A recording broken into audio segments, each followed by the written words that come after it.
Аз съм Деница Ножарова и съм член на управителния съвет на Българската асоциация за водород, горивни клетки и съхранение на енергия. Асоциацията е създадена преди около 10 години и от тогава и до сега ние работим да информираме обществеността, политиците, бизнеса за чистите водородни технологии и за тяхното навлизане в нашето ежедневие, в икономиката, за ползите от тях, както за намаляване на вредните емисии, така и за създаване на нови работни места, нови бизнеси и създаване на нови вериги на добавената стойност. Проектът Edge to Start е един иновативен проект, финансиран по Хоризонт Европа, който трябва да изгради Център за върхови постижения в Тракийския университет в Стара Загора, да създаде нови инфраструктури, като лаборатории, платформи, на които да бъдат изпитвани различни водородни технологии, по този начин да се направи един прогрес и напредък в тях, а също така да бъде изградена и една изцяло нова организационна инфраструктура, да се създаде независим център, да бъдат привлечени нови млади учени и също така да се даде възможност за обучение на млади кадри. Ролята на асоциацията в този проект е да информира обществеността, бизнеса и политиката за дейностите на този Център за върхови постижения. По този начин да привлече бизнеса не само от България, но също така от Югоизточна Европа, както и от цяла Европа, да правим тестове в новите лаборатории за нови технологии или за продукти, които развива бизнеса.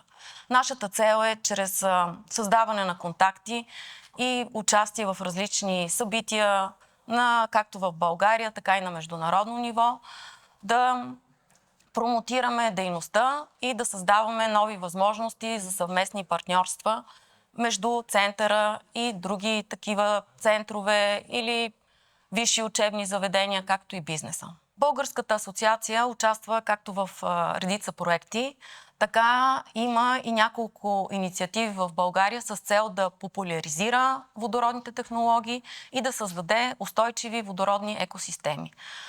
Една от инициативите е създаване на водородни долини в България, като по този начин ние обединяваме представители както на бизнеса, така и на различните институции и учебни заведения с цел да бъдат създадени локални и регионални малки общества, които да произвеждат водород, да го транспортират, да го съхраняват и също така да го използват в различни приложения, както в транспорта, така и в индустрията. А защо пък не и за отопление и охлаждане на един по-късен етап.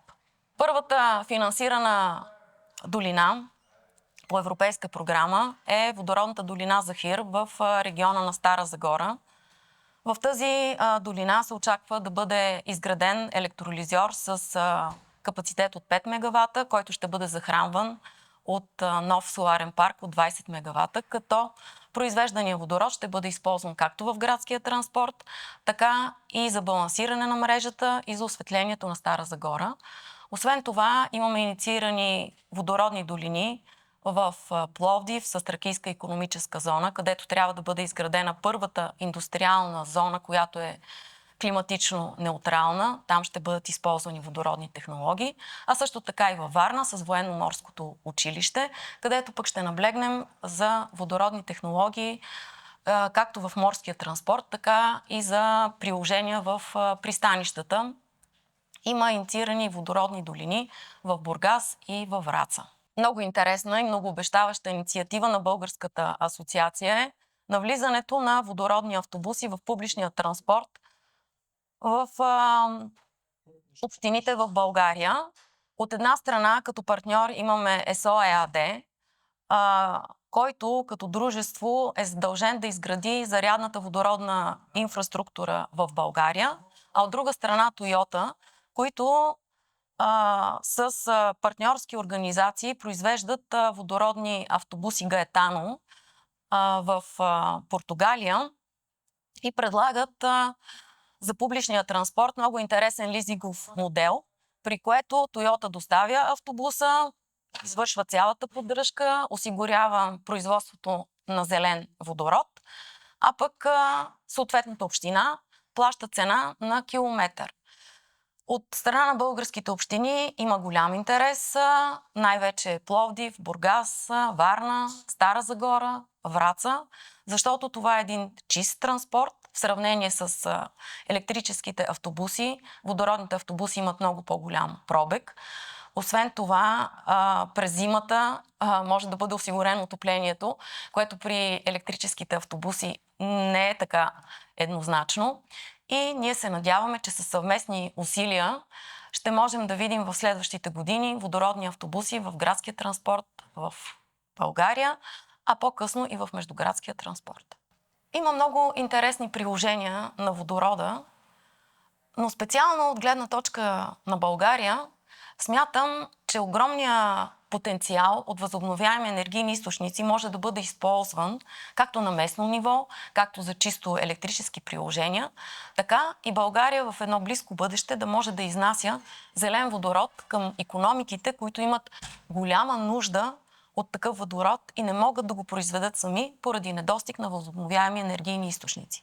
Както знаете, в рамките на ЕНЦО-Г в последните години има инициатива за изграждане на водородни газопроводи, които да събират от цяла Европа към Централна Европа, където е най-голямото потребление на зелен водород, зеления водород. И там той да бъде използван в индустрии като химическата индустрия, за производство на метанол, на амоняк, а също така и в стоманодобивната индустрия, където чрез изцяло нов начин на преработка на рудите ще се произвежда стомана. При България става дума за така наречения югоизточен коридор, който тръгва от Гърция, минава през България, Румъния, Словакия и стига в Германия. Последните месеци обстановката става все по-динамична, както в световен, така и в регионален мащаб. Европейската комисия се стреми да реагира на тези събития и да даде положителен сигнал за европейската икономика, за европейската работна ръка и да създаде по-благоприятни условия и по-голяма конкурентоспособност за бизнеса и съответно да задържи хората в Европа.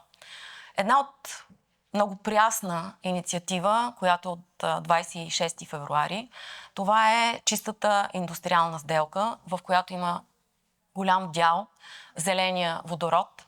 Предвиждат се големи инвестиции в водорода.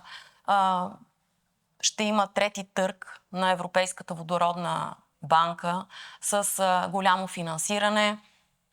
Така че аз предлагам всички ние да следим тези развития, да следим възможностите за финансиране в водородни технологии, за откриване на нови водородни бизнеси, така че следете новините на нашия сайт, следете ни в социалните медии и се надявам по този начин да допринесем заедно за изграждане на чиста водородна икономика.